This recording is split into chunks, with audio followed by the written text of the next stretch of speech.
Hello, very good morning.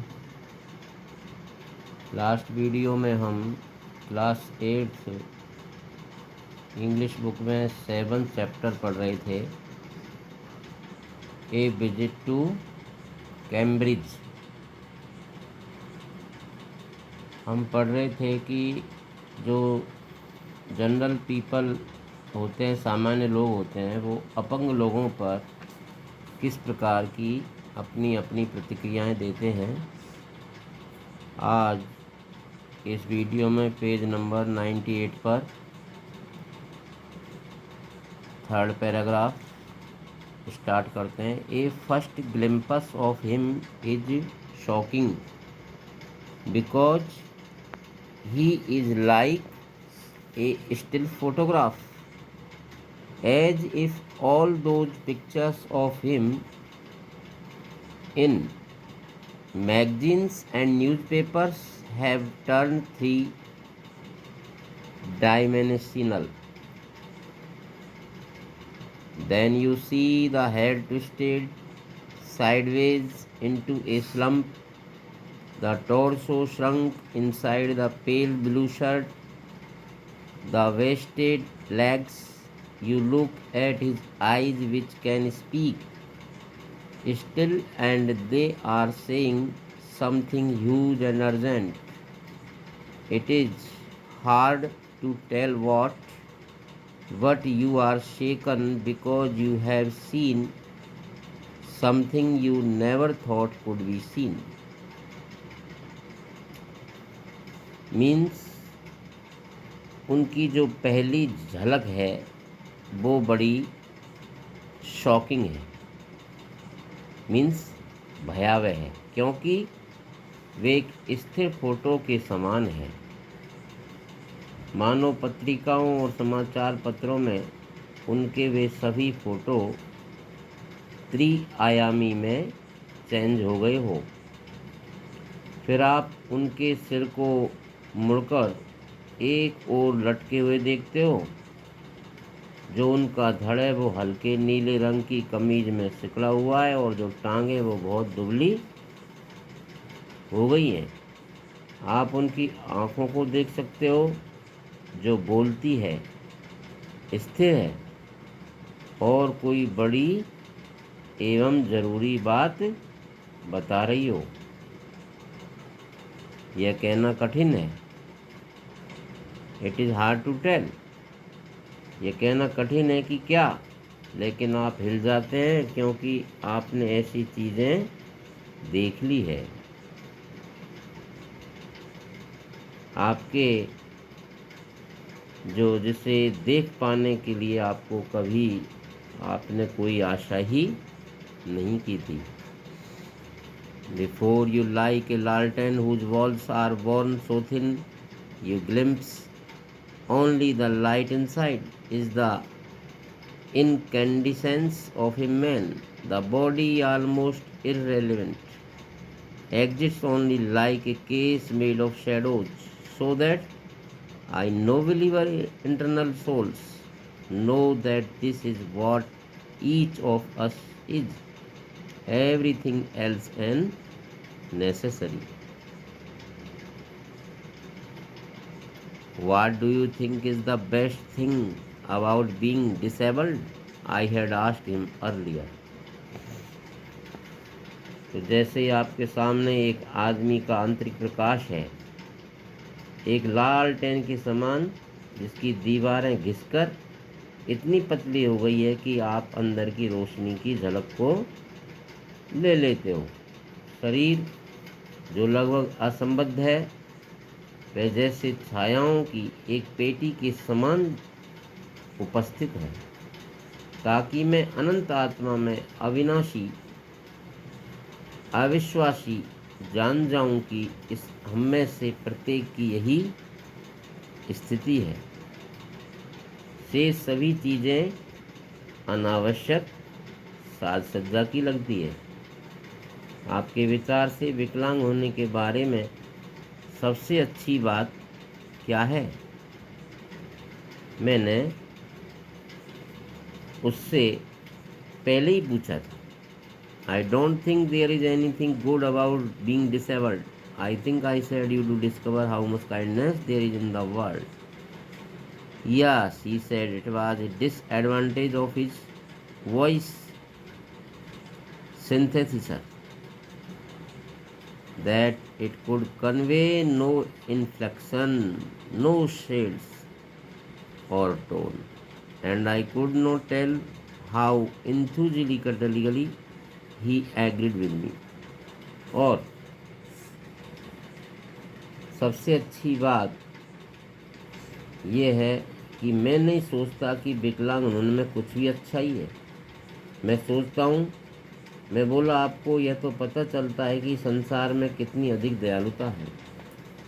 हाँ, वह बोले। उनकी आवाज़ को सुधारने वाले भाग में एक कमी थी कि उसमें कोई उतार चढ़ाव, स्वर बदलाव नहीं हो सकता था, और मैं नहीं बता सकता कि वे कितने उत्साह से मुझसे सहमत थे। Every time I shifted in my chair और turn my wrist to watch the time, I wanted to make every one of our 30 minutes count. I felt a huge relief and the exhilaration in the possibilities of my body. How little it mattered then that I would never walk or even stand. तो हर बार जब मैं कुर्सी में आसन बदलता या समय देखने के लिए अपनी कलाई घुमाता था, तो मैं अपने आधे घंटे का हर मिनट उपयोगी बनाना चाहता था। मुझे अपने शरीर की संभावनाओं को देखकर बड़ी राहत और खुशी होती थी। उस समय यह बात कितनी तुच्छ हो गई थी। मैं न तो कभी चल सकता था और न ही मैं स्टैंड हो सकता था, मीन्स खड़ा हो सकता था। I told him how had been the inspiration beyond click for me and surely for others did that thought help him. और मैंने उन्हें बताया कि किस प्रकार वह मेरे लिए अतिशयोक्ति से परे प्रेरणा के स्रोत रहे हैं, और निश्चित रूप से अन्य लोगों के लिए भी। क्या इस बात ने विचार ने हालात को और अधिक आसान बनाया? नो, नहीं। He said that I thought how too foolish I was to ask. नहीं, और मैंने सोचा कि वह यह पूछने वाला कैसा मूर्ख है। Then your body is a claustrophobic room and the walls are growing narrower day by day. It doesn't do much good to know that there are people outside smiling with admiration to see you breathing still. Is there any advice you can give disabled people? Something that might help make life better. They should concentrate on what they are good at. I think things like the disabled Olympics are a waste of time. I know what you mean. I remember the years I would spend trying to play a Spanish guitar considerably larger than I was, and how gleefully I had unstrung it one night. And is there any advice you can give disabled people? और क्या वो कहता है कि कोई advice है, कोई सलाह है जो आपको सांस लेते देखकर सराहना से मुस्कुरा सकते हैं? मैं समझ रहा हूँ कि आपका क्या आशय है। मुझे याद है आए वे साल जो मैंने स्पेनिश गिटार, जो मुझ में भी काफ़ी बड़ी थी, को बजाने की कोशिश में बिताए, और किस प्रकार मैंने खुश होकर के एक रात इसके तार तोड़ दिए थे। आधा घंटे का समय पूरा हुआ। मेरे विचार से मैं आपको काफ़ी तंग कर चुका हूँ। मैं आपको काफ़ी तंग कर चुका हूँ। मैंने बेशर्म हंसी के साथ कहा, धन्यवाद आपको, thank you for.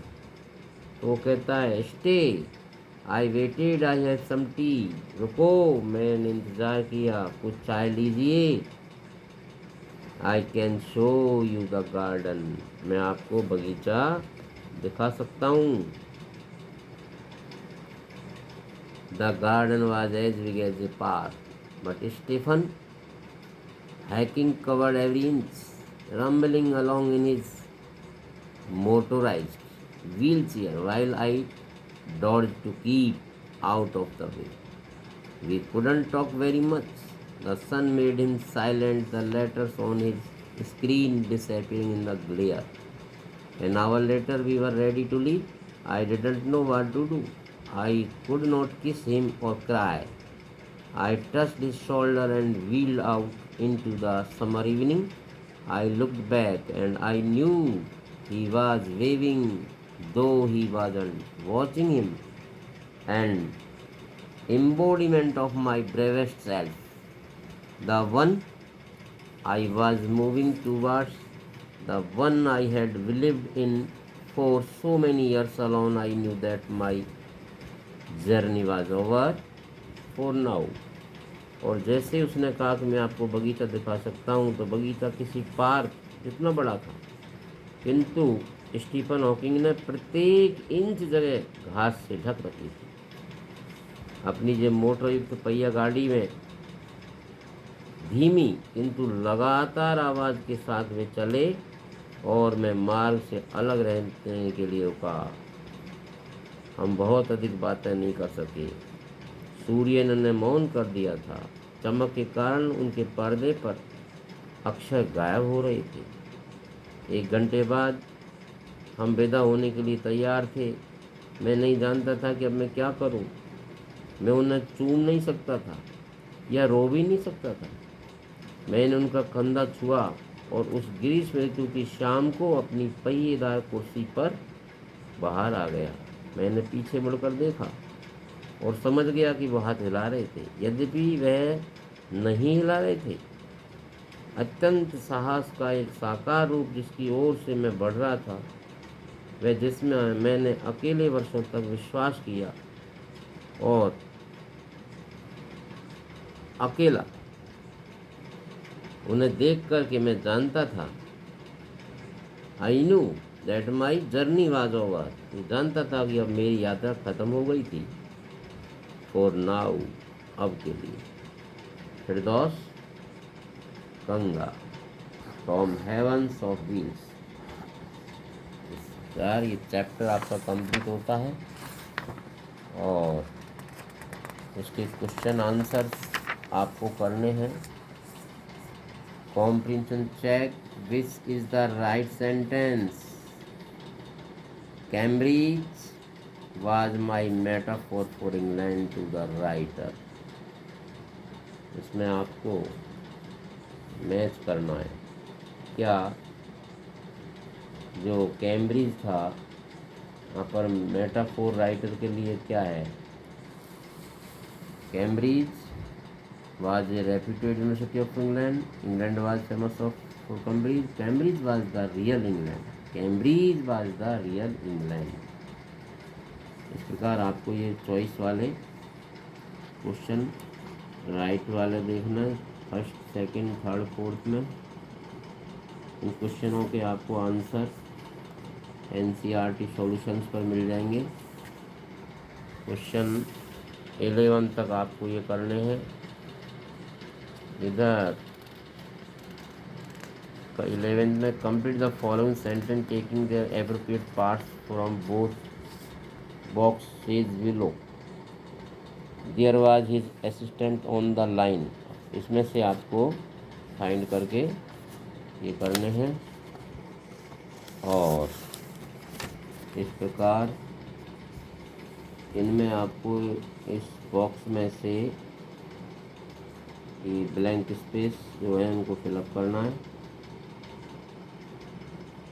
Second question, third question भी आपको करना है, फोर्थ भी करना है। और यदि कुछ समझ में नहीं आ रहा है तो आप